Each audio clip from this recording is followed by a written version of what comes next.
Oh, straight into the roof of the net. Nice one. Straight down the middle. So a good performance from both teams here today. Hi, this is Rupha Ramani and you're watching Firstpost. This is the last day of the year, so let's get started.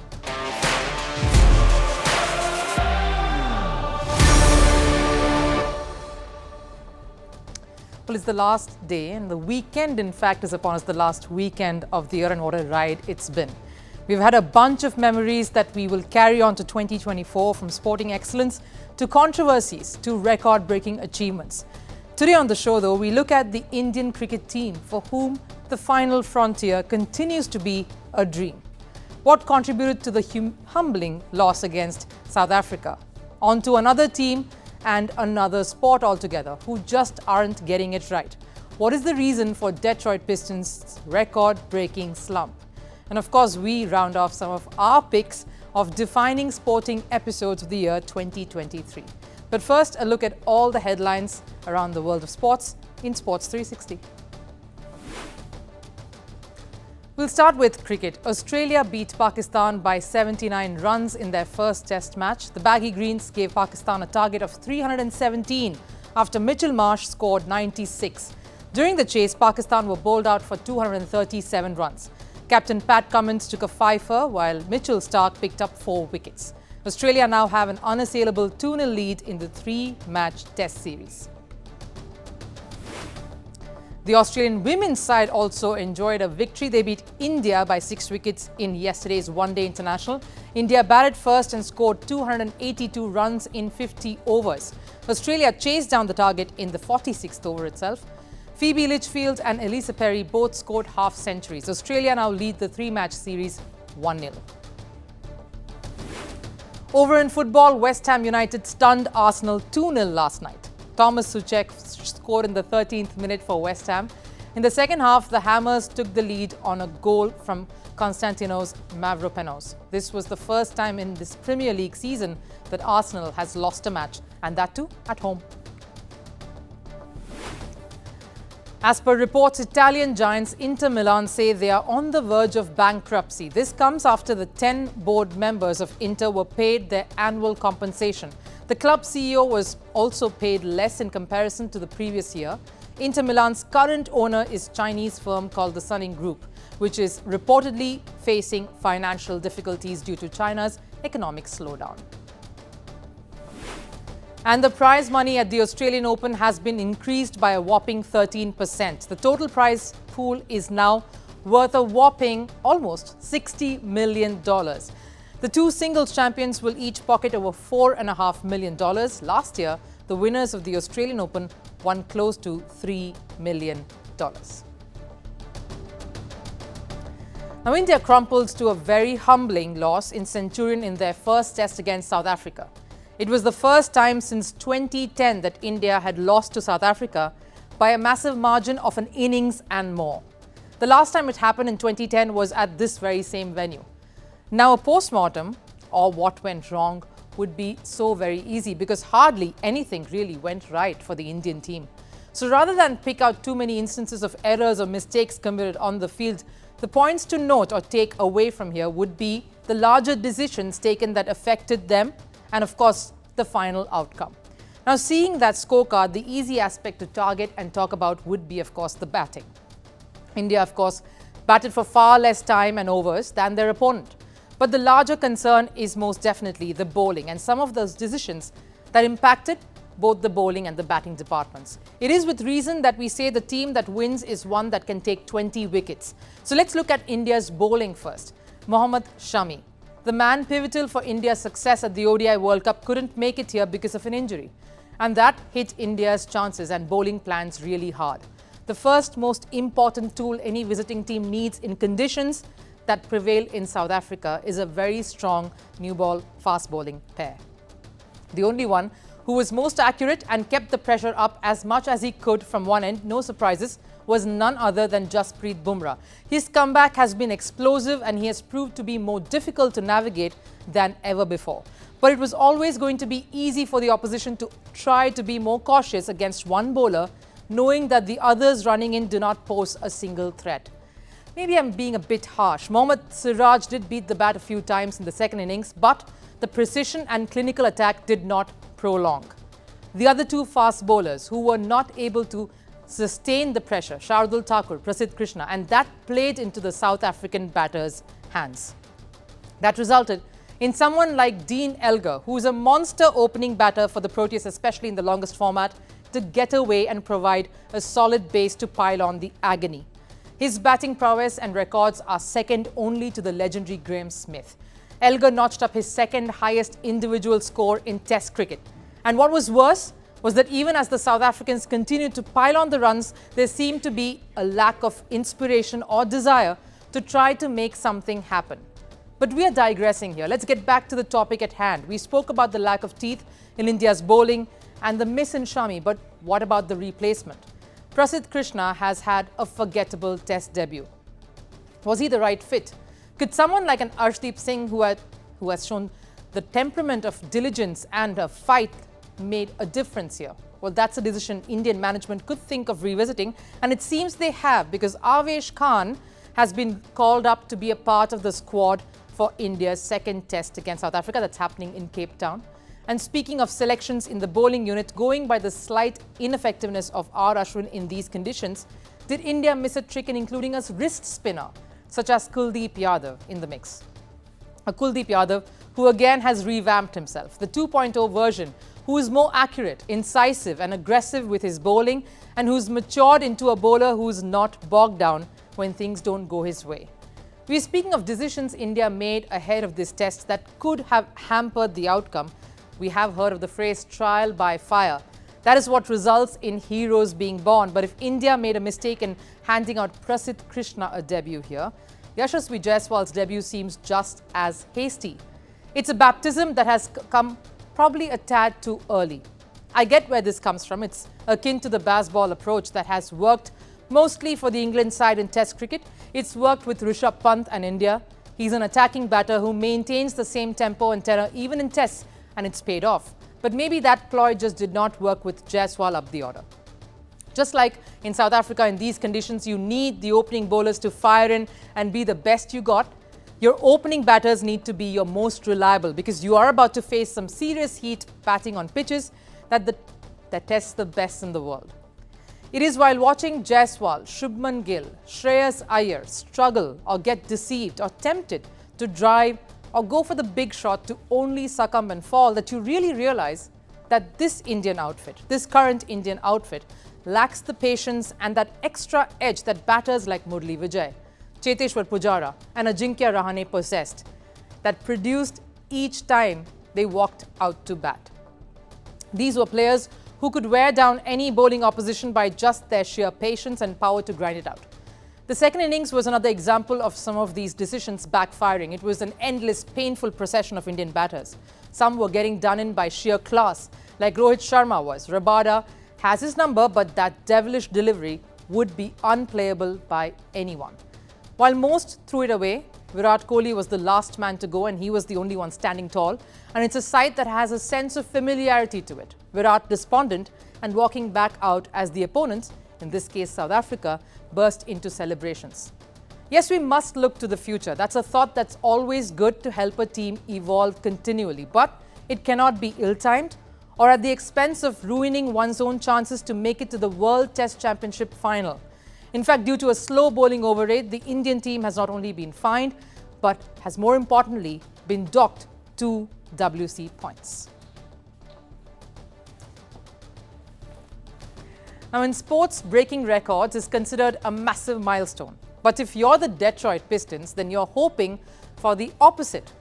Sounds strange, because the Detroit Pistons broke the NBA's record for the most consecutive losses in a single season. The Pistons have lost 28 games in a row this season. Yep, 28. They are now tied with the 2014-2015 Philadelphia 76ers for the most back-to-back losses in NBA history at 28. And anyone who has been following basketball carefully can tell you that the signs were always there.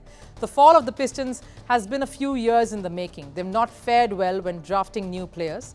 They have made some questionable rosters and management decisions. The team has been plagued with quite a few injuries, and now their luck has run out. The Pistons started off their season well. They registered back-to-back wins in their second and third games. They beat the Charlotte Hornets and the Chicago Bulls, and then things went downhill. They've lost every game since and are now tied at 28 with the most consecutive losses in NBA history. So how does the team feel about their season? There is one sentiment which is common between the players and the coaches. They both say that the losing record is not something any of them really want to be associated with. When you look at records, you think of coaches, you know what I mean? But I'm sure the players don't want that attached to the name on the jersey. And was it, heavy? It's been heavy for a while. It's just the nature of this kind of losing streak. And, it's not going to change because we're grading the level of it. We got to do what we got to do to change it.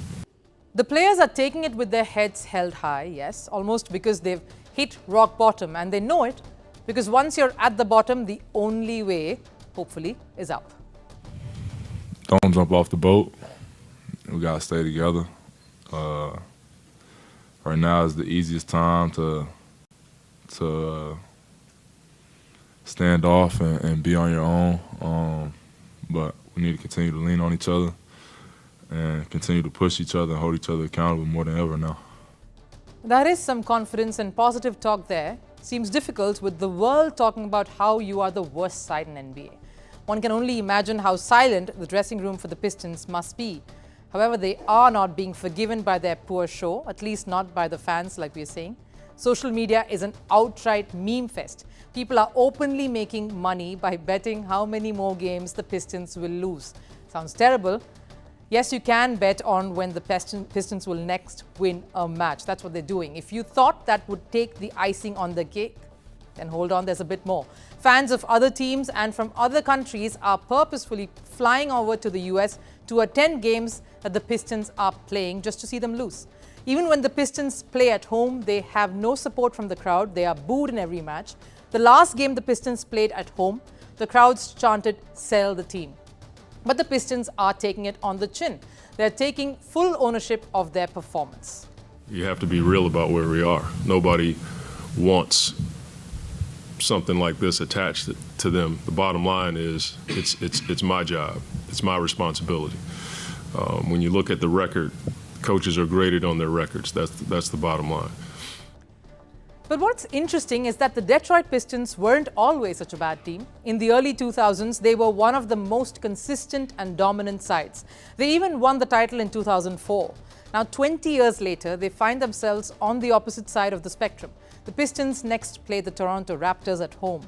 If they do not win the next match, we will see history being rewritten, with the Pistons setting a new record for the longest losing streak in NBA history. As the coaches and players have already said, it's a record no athlete would ever want to be associated with. We're sure the players don't want that infamous tag or record associated with them, but what we are certain of is that the fans and social media is definitely keeping all its eyes on this one. 2023 has finally drawn to an end, and it was one of the most action-packed years for sports. As we get ready to ring in the new year, we want to relive some of the top moments of sporting excellence, as well as moments that define the sporting landscape world over. So we have moments that were historic, like a World Cup win, moments that were controversial, like a kiss without consent, biggest comeback wins that left our jaws drop in awe, moments only superhumans could achieve, and much more. Here's the ultimate rewind. We can only imagine what next year has in store. It was the 28th minute. Olga Carmona was given a rolling pass into the penalty box, and a neat finish from a left foot saw the ball back into the net. 70 minutes later, Spain were crowned world champions as they beat England 1-0. This was Spain's first ever Women's World Cup, and nothing could have ruined it except for this man, Luis Rubiales. Spain were enjoying their World Cup win. They were dancing with their coach, and then the Football Federation chief Rubiales joined the festivities too.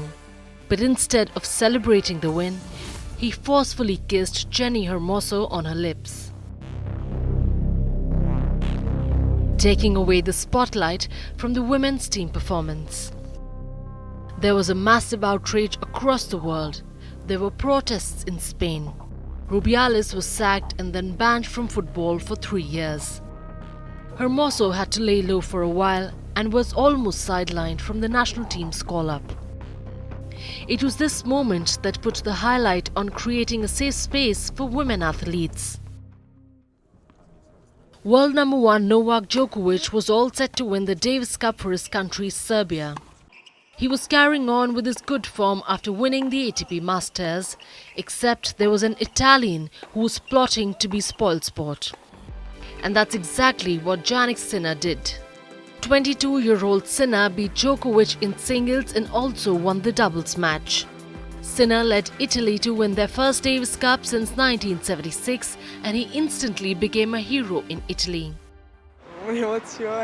It's a thrill, and then it's beautiful. Sinner is at the top right now, so it's a beautiful moment. Sinner will now be back in court against Djokovic in January next year. The two could face each other in the Australian Open.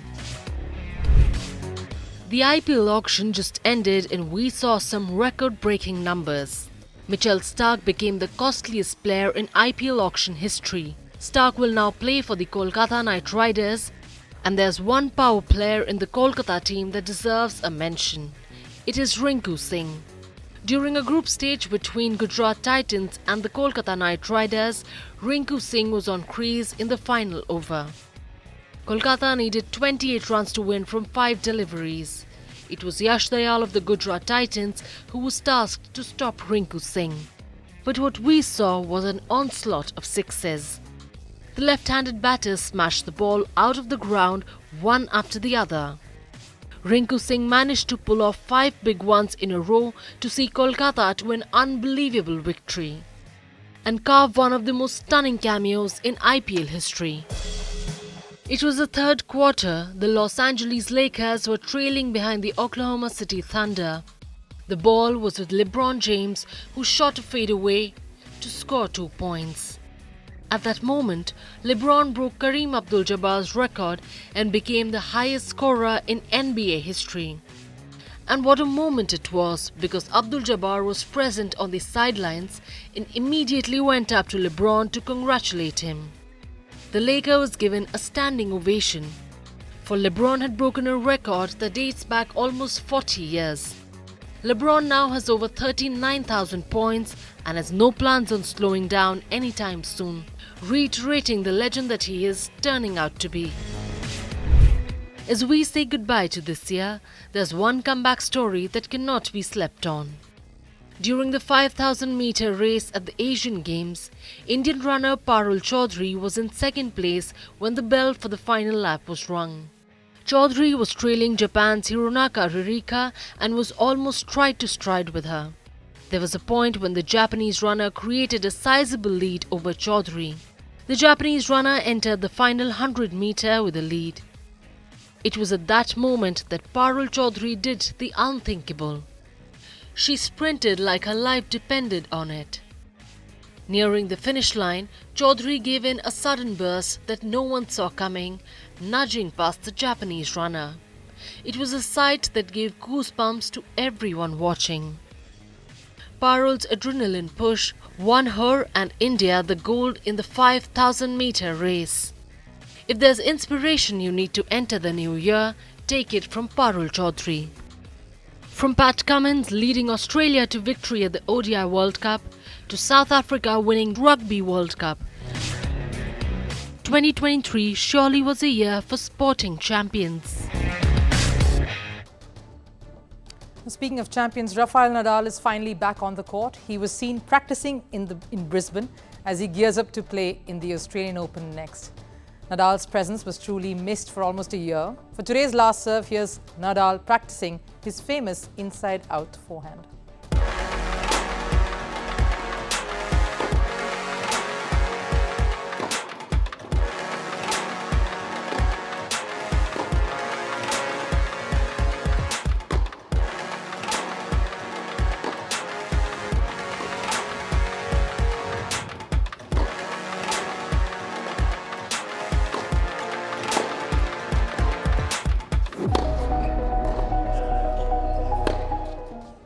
Definitely can't wait to see Rafael Nadal make it on court very, very soon. But for now, thank you so much for watching First Sports. I'll of course see you in the next year.